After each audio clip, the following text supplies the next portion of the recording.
तो आइए जानते हैं साल 2025 में दिसंबर के महीने में पंचक कब से लग रहे हैं और कब समाप्त होंगे और यह किस प्रकार के पंचक रहेंगे। साथ ही इन पंचकों में कौन से काम किए जा सकते हैं और किन कामों को करना वर्जित रहता है। हिंदू धर्म में किसी भी कार्य को करने से पहले मुहूर्त देखना बहुत आवश्यक माना गया है। ऐसी मान्यता है कि शुभ मुहूर्त में किए गए कार्य हमेशा सफल होते हैं और जीवन में सुख समृद्धि लेकर आते हैं। लेकिन हिंदू धार्मिक ग्रंथों के अनुसार हर महीने में 5 दिन ऐसे भी आते हैं जिनके दौरान कोई भी शुभ या मांगलिक कार्य नहीं किए जाते और इन्हीं दिनों को पंचक कहा जाता है। पंचक के समय विवाह, गृह प्रवेश, मुंडन, नामकरण जैसे शुभ कार्यों को करने से परहेज किया जाता है, क्योंकि ऐसा माना जाता है कि इन दिनों किए गए शुभ कार्यों में अवरोध और बाधाएं उत्पन्न होती हैं।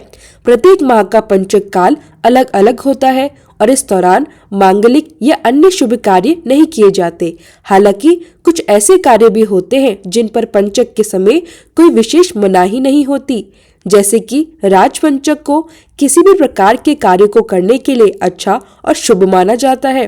ज्योतिष शास्त्र के अनुसार जब चंद्र ग्रह धनिष्ठा नक्षत्र के तृतीया चरण और इसके बाद शतभिषा, पूर्वा भाद्रपद, उत्तरा भाद्रपद तथा रेवती नक्षत्र के चारों चरणों में भ्रमण करता है तो उस पूरे समय को पंचक काल कहा जाता है। इस समय को विशेष रूप से संवेदनशील और सावधानी बरतने वाला समय माना जाता है, इसलिए इस अवधि में शुभ कार्यों से बचने की सलाह दी जाती है।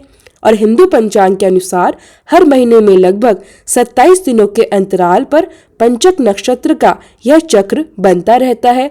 यही कारण है कि हर महीने पंचक का समय अलग अलग तिथियों में पड़ता है और पंचक लगने से पहले और समाप्त होने के बाद शुभ कार्यों की योजना बनाना अधिक उचित माना जाता है। चंद्रमा लगभग 27 दिनों में सभी 27 नक्षत्रों का भोग कर लेता है।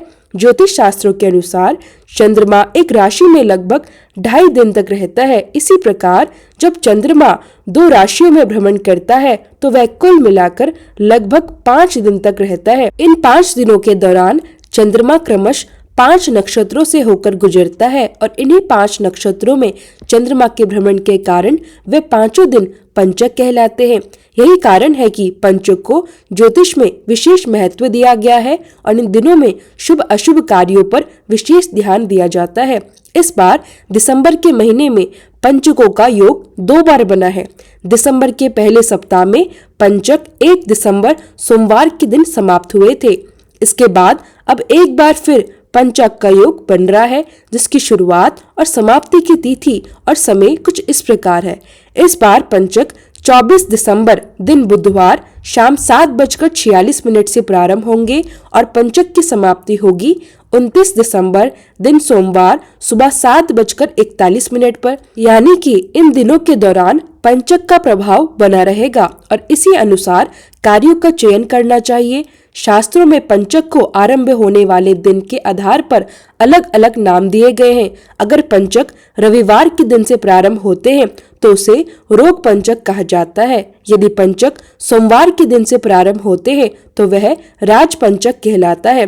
जब पंचक मंगलवार से शुरू होते हैं तो उन्हें अग्नि पंचक कहा जाता है और अगर पंचक शुक्रवार के दिन से प्रारंभ हो तो वे चोर पंचक कहलाते हैं और यदि पंचक शनिवार के दिन से शुरू होते हैं तो उन्हें मृत्यु पंचक कहा जाता है।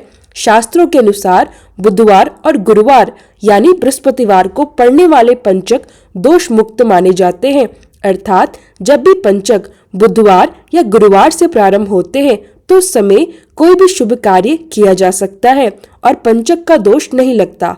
तो इस प्रकार आपने जाना कि पंचक क्या होते हैं, कब लगते हैं, कितने प्रकार के होते हैं और किन पंचकों में कार्य करना शुभ माना जाता है। अगर आपको यह जानकारी पसंद आए हो तो वीडियो को लाइक करें और हमारे चैनल को सब्सक्राइब करना ना भूलें।